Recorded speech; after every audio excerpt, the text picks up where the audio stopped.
mais baba na makambo ya kofinga batu konyokola baninga ko zwa batramotina wana bo bazotala ba vidéo bazokanisa ki donc vraiment ba congolais mayele zakate po wana eza je ya ba ennemi na biso pardon botika makambo wana soki mutu asengi clean 1 million ya bato bakota na balabala mpona kolakisa mokili mobimba ke en tout cas tokondimela te mutu aya ntango moko boye batieli biso bapiège batieli biso bapiège batieli biso bapiège. Pourquoi seulement le Congo?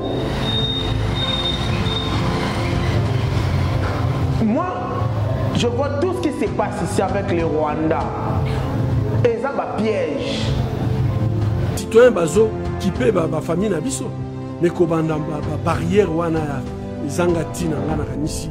Il faut que leader politique nyonso, leader d'opinion nyonso atelemela likambo yango ayebisa bango ke wana il faut esila peto sengi pe gouvernement na biso efongola miso éducation esengeli esala bino pe ba journaliste bo salisa biso makambo wana ba émotion pamba tokolonga bitumba na ba émotion te photos à la réaliste ba mboka nyonso eza pembeni na biso likambo moko bazowela bazwa kaka ba morceau ya mboka na biso po nzambe apambola biso parce que ba Rwandais ba baza ko accuser biso toza ko attaquer bango mais bango bazo boma bandeko na biso bazo boma ba ressortissant. Nous devons avoir une autre manière à réagir. Bravo na peuple ya Goma parce que réaction nous est normale. Vous voyez la population se lève ba bimi ba bitozo kende ba rencontre na bango toza ka matata po mokimo memona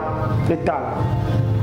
Moi je suis sûr, nous sommes même piégés par la communauté internationale. Bazo piégé biso, faut qu'on se le dise, c'est la vérité. Bazo piégé biso, parce que Rwanda a attaqué biso plutôt. De moniter congrès et bengani, il y a une Nations Unies pour nos loba, pour nos gangs, pour nos lobelo au combien d'attaques? En danger de disparition depuis aujourd'hui près de 2 à 3 décennies. Le Rwanda a mené une politique d'extermination, notamment de populations autochtones, d'extermination et d'éradication de toutes les mémoires vivantes et humaines, notamment les autorités coutumières qui ont été tous à l'est de la République démocratique du Congo massacrés pour permettre justement au Rwandais Paul Kagame et justement à ses patrons anglo-saxons de prendre possession de la terre de la République démocratique du Congo. Ba immigrant wana toyebi na biso te ba origine na bango yo lokotaka ba immigrant akangi bango kana liboke akangi bango atindeli bango na Rwanda. Nous le savons très bien que na Rwanda les gens espace te ce qui coûte président rwandais Kagame wa so ba bundela kuna ba en espace te et bon yo ya ba immigrant ça ba bango ba cha bango azan ba bango ba cha bango andimi oui.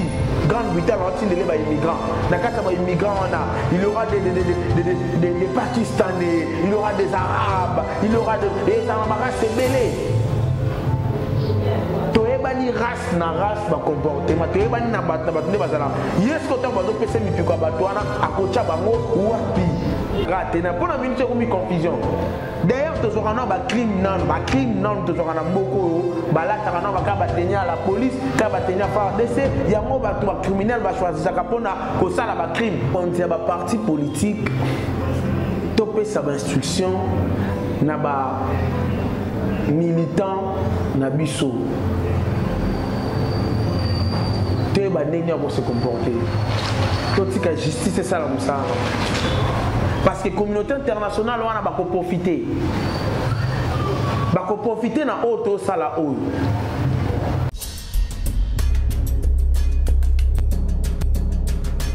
Voilà, fidèles téléspectateurs, balandi version nouvelle télévision, balingaka mingi kolanda la chaîne par l'excellence, la chaîne qui vous donne les informations vraies et sûres. Voilà, topesi minombote esengo mingi ya kokuta na mokolo ya lelo et esengo na biso ezali ya ko informer bino. Toyeli bino basango ya République démocratique du Congo, notamment les attaques rwandais qui se passé na Congo. Tomeka un peu Kosolo la Mouké Naba Congolais.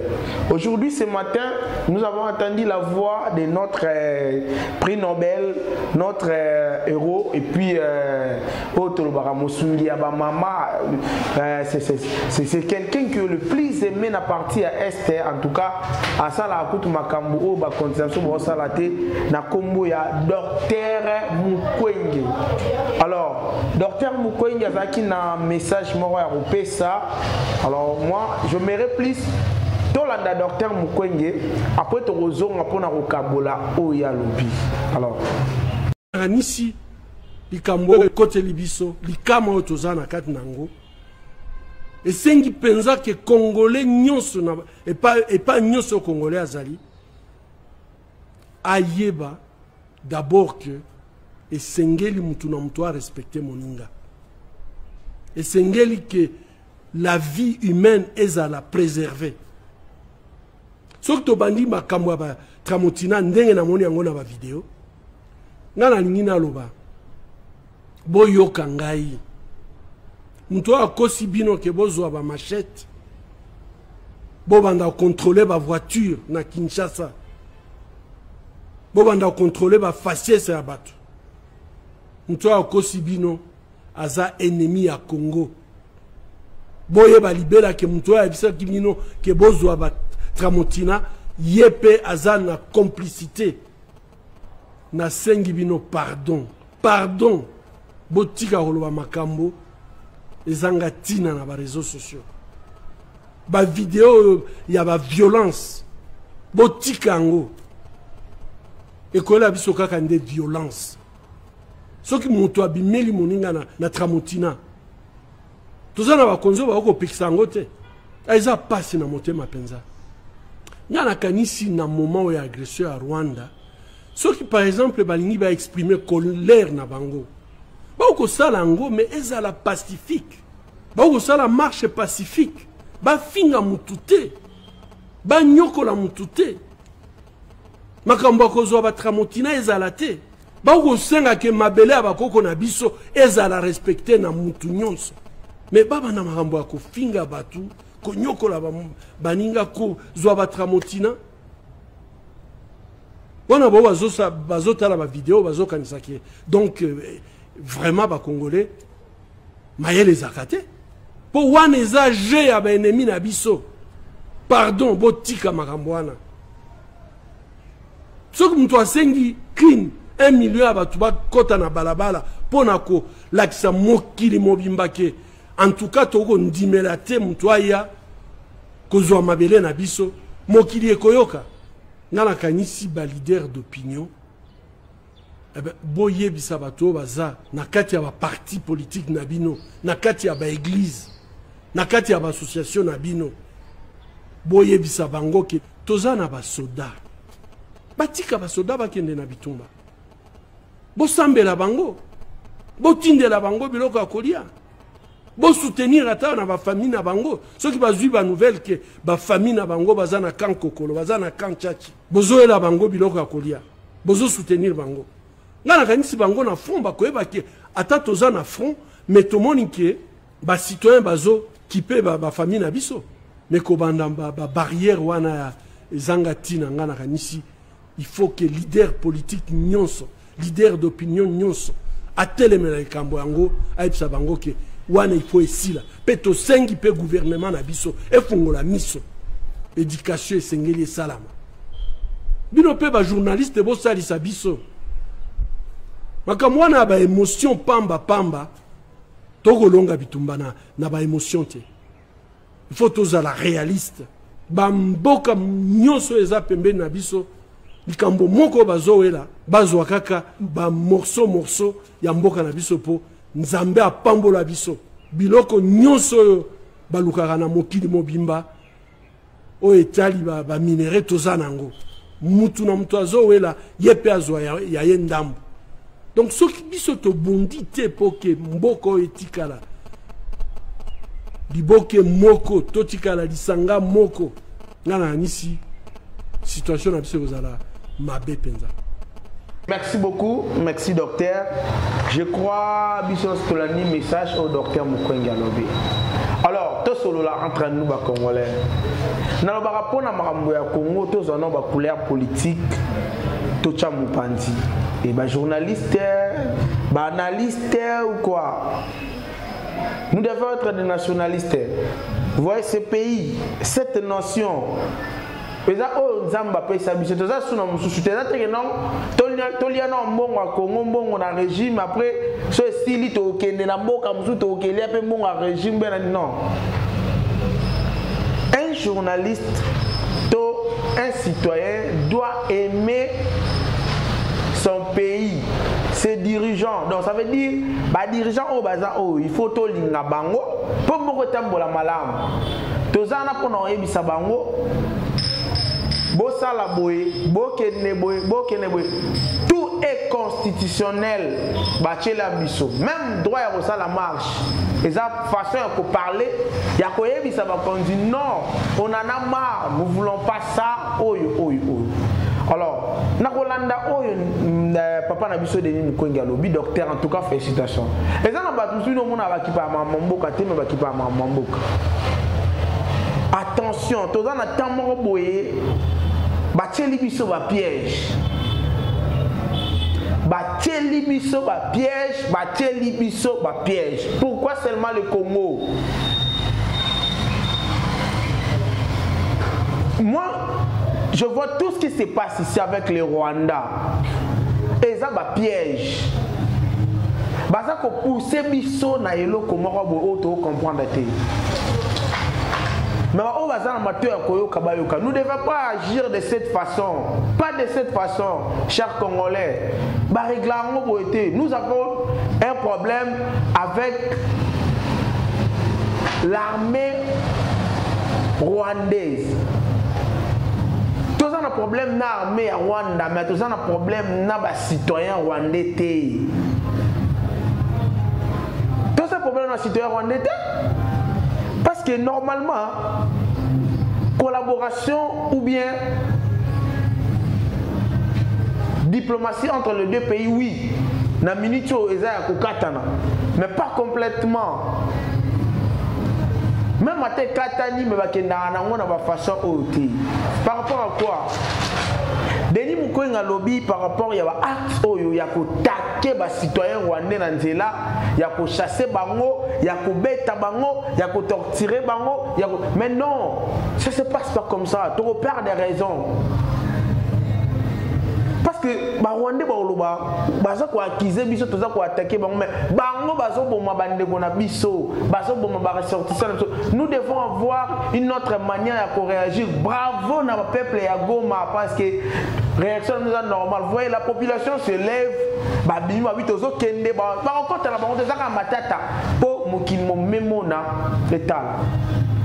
moi je suis sûr, nous sommes même piégés par la communauté internationale. Piégés biso, il faut qu'on se le dise, c'est la vérité. Piégés biso. Parce que Rwanda a attaqué biso plutôt, tout le monde était congrès et Bengani, il y a les Nations Unies, pour nos loba, pour nos gangs, pour nos lobelo. Combien d'attaques? Combien d'attaques? Combien d'attaques?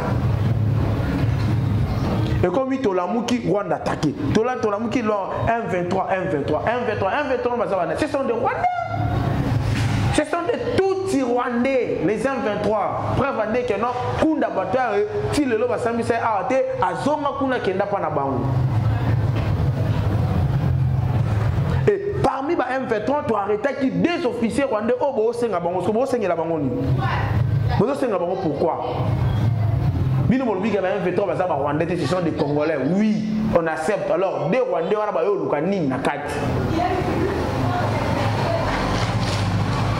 et Congolais et Congolaises, nous devons faire attention par rapport à quoi tu dois agir d'une façon intelligemment, tu dois agir d'une manière où tu dois un piège. Alors, pour moi, il y a un piège. Bolanda, un monsieur trop intelligent, un monsieur fier d'être africain, un monsieur comment on a déterminé, en tout cas, coup de chapeau, Mwanzulu Diabanza, un africain pire. Mes fraternelles et patriotiques salutations à toutes et à tous. Chers compatriotes, alerte, alerte, alerte. Le peuple autochtone de la République démocratique du Congo en voie de disparition et en danger de disparition. Depuis aujourd'hui près de 2 à 3 décennies, le Rwanda a mené une politique d'extermination, notamment de populations autochtones, d'extermination et d'éradication de toutes les mémoires vivantes et humaines, notamment les autorités coutumières qui ont été tous à l'est de la République démocratique du Congo massacrés pour permettre justement au Rwandais Paul Kagame et justement à ses patrons anglo-saxons de prendre possession de la terre de la République démocratique du Congo. Ce n'est pas une première, ne l'oubliez pas. Vous avez tout au long de cette semaine et des semaines dernières suivi justement les multiples interventions des autorités rwandaises. Ces derniers s'inspirent notamment de l'Australie. À chaque fois qu'ils veulent défendre leur politique inhumaine de cet accord insensé dont j'ai dénoncé il y a quelque temps, signé entre le gouvernement du Rwanda et le gouvernement de la Grande-Bretagne, ils prennent exemple sur les dirigeants rwandais, donc j'allais dire, ils prennent exemple sur l'Australie. Qu'a-t-il fait? L'Australie est un pays qui a exterminé notamment les populations autochtones, ces populations que l'on connaît au nom des aborigènes. Exterminées, éradiquées, disparues. Aujourd'hui, en voie complètement totale de disparition. Leur terre a été confisquée et ces pays, dirigés par une minorité anglo-saxonne, la dite minorité, a permis justement à ces pays d'être membres du Commonwealth, donc sous l'influence de la couronne d'Angleterre. Et cette même politique machiavélique, nauséabonde, criminelle, inspire les autorités rwandaises. Parce qu'il faut exterminer les populations locales, les populations autochtones du Congo, qui d'ailleurs sont en voie carrément d'extermination parce qu'ils sont tués éperdument, sans aucune justice, sans aucune condamnation véritable. L'Organisation des Nations Unies reste là pour observer, avec sa mission d'observation, observe le crime, observe le viol, observe l'extermination justement de populations autochtones. Alors une fois que les populations autochtones seront exterminées, le Rwanda va faire justement comme l'Australie, comme c'est son bel exemple, en allant chercher des populations d'ici et là. Ces populations, on les trouve justement parmi les migrants venus de la Grande-Bretagne. Ces populations de migrants sont aujourd'hui nombreux, originaires de la République démocratique du Congo et de l'Afrique. L'heure est venue de faire capoter ces plans machiavéliques de Paul Kagame. L'heure est venue que chacune et chacun d'entre nous donne maintenant de meilleur de lui-même pour barrer la route à ces criminels de Paul Kagame et à ces anglo-saxons. Alors, tous ceux qui sont en Grande-Bretagne et en Angleterre, il faut se mobiliser devant la résidence du Premier ministre, se mobiliser devant les institutions anglaises. Nous tous qui sommes dans les autres pays ou en Occident ou je ne sais, nous devons nous mobiliser d'abord devant les institutions anglaises parce qu'il y a 2 ceintures de protection. La première ceinture contre la soi-disant communauté internationale. Nous lever contre l'Angleterre, dénoncer la Grande-Bretagne parce que cette politique d'envoyer des migrants originaires pour la plupart des pays anglophones, c'est pour justement conquérir l'Est de la République démocratique du Congo et faire de cette partie un territoire anglophone. Les ministres français des Affaires étrangères à l'époque et justement ambassadeur à un moment en République démocratique du Congo, Renaud Muselier, disait que nous allons imposer le français comme langue à l'Est de la République démocratique du Congo contre l'anglais. Et les anglophones avaient juré de faire de cette partie une partie anglophone. Ce sempiternel combat entre les influences anglophones et francophones risque de coûter justement une portion des territoires de la République démocratique du Congo, dont les populations autochtones sont exterminées. On amène des migrants pour le mettre. Le Rwanda n'a pas d'espace vital. Le Rwanda n'a pas d'espace pour mettre d'abord ses propres populations. Ils ont exterminé une grande partie des Tutsis, exterminé grande majorité des Hutus, les poussant vers la République démocratique du Congo. Les ministres français de l'époque, notamment Hubert Védrine, disait qu'il faut 2 républiques rwandaises. Et lorsqu'on lui posa la question de savoir d'où verront le jour ces 2 républiques, une notamment pour les Tutsis, la République rwandaise, et une pour le Hutu, la République justement de Hutu en République démocratique du Congo. Donc la République démocratique du Congo vit un danger. La population congolaise de partout, ce qu'il y a à faire, c'est de se mobiliser justement pour mettre fin à cette politique inexplicable, inhumaine, pilotée par la Grande-Bretagne, par l'entremise de Paul Kagame. Partout où nous sommes Congolais, Congolaises et Africains, de dénoncer les Anglo-Saxons et de dénoncer la Grande-Bretagne pour cette politique et ce qu'ils veulent faire en République démocratique du Congo, exterminant de populations. Mais aussi, 2e ceinture, comme j'avais dit, c'est mobiliser contre le Rwanda. Paul Kagame doit sentir une mobilisation planétaire, contre lui et contre son projet, justement, nauséabond de détruire la République démocratique du Congo et son peuple, de chipper son territoire. Unité, dignité, courage, véritable mobilisation, justement, de partout contre la Grande-Bretagne et contre le Rwanda. Sinon, la République démocratique du Congo, une partie de sa population sera exterminée et une partie de son territoire annexée à une République X et Y. Comme mes amis, quand on est dans le Koloba, voilà. Et on a bien exposé. À ça, l'exposé n'a qui tout quoi démontrer. Vous savez, Grande-Bretagne a signé qui d'accord na Rwanda pour atteindre la Rwanda par immigrants. Ba immigrants wana toyebi na biso te ba origine na bango yo lokotaka ba immigrants akangi bango kala liboke akangi bango atindeli bango na Rwanda. Nous le savons très bien que na Rwanda les gens n'espace te ce qui coûte président rwandais Kagame alo so ba bundela kuna ba n'espace te et bon yo yamba ba immigrants zo yamba bango pa cha bango azo yamba bango pa cha bango Andimi, oui.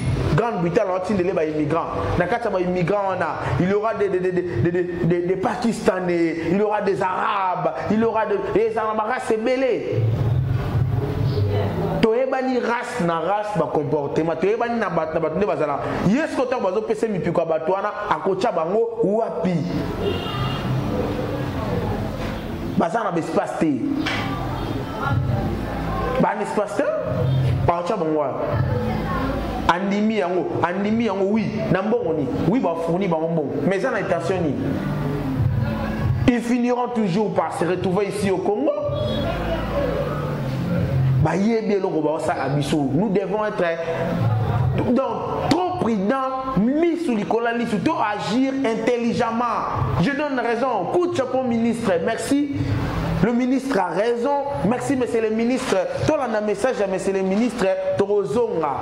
Merci, monsieur le ministre. Je demande à cet effet, non seulement aux gouverneurs de province, mais aussi aux commissaires provinciaux de la police nationale congolaise, à tous les responsables des services de renseignement et de sécurité, de prendre toutes les dispositions nécessaires pour que quiconque congolais, libre, congolais, membre d'un parti politique, congolais, membre d'une association quelconque, ne puisse pas se permettre d'agir au nom et pour les comptes de l'État.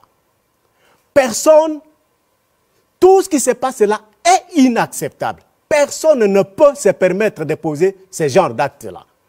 Et le gouvernement de la République condamne déjà ce genre d'actes posés hier à Kalima et à Kinshasa.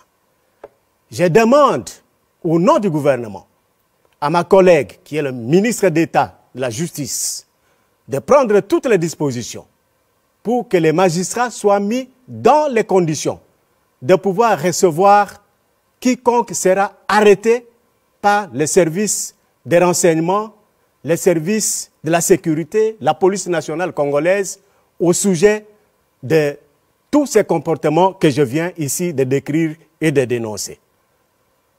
Je demande enfin aux membres des partis politiques, j'ai toujours commencé par le mien, l'UDPS, de pouvoir instruire leurs membres. Je demande à tous les partis politiques de dire à leurs membres qu'à partir d'aujourd'hui, personne n'a le droit de porter sur elle une tenue ou tout autre élément qui apparente à la tenue des militaires ou des policiers. Si cela s'est fait, messieurs les responsables des services de renseignement, messieurs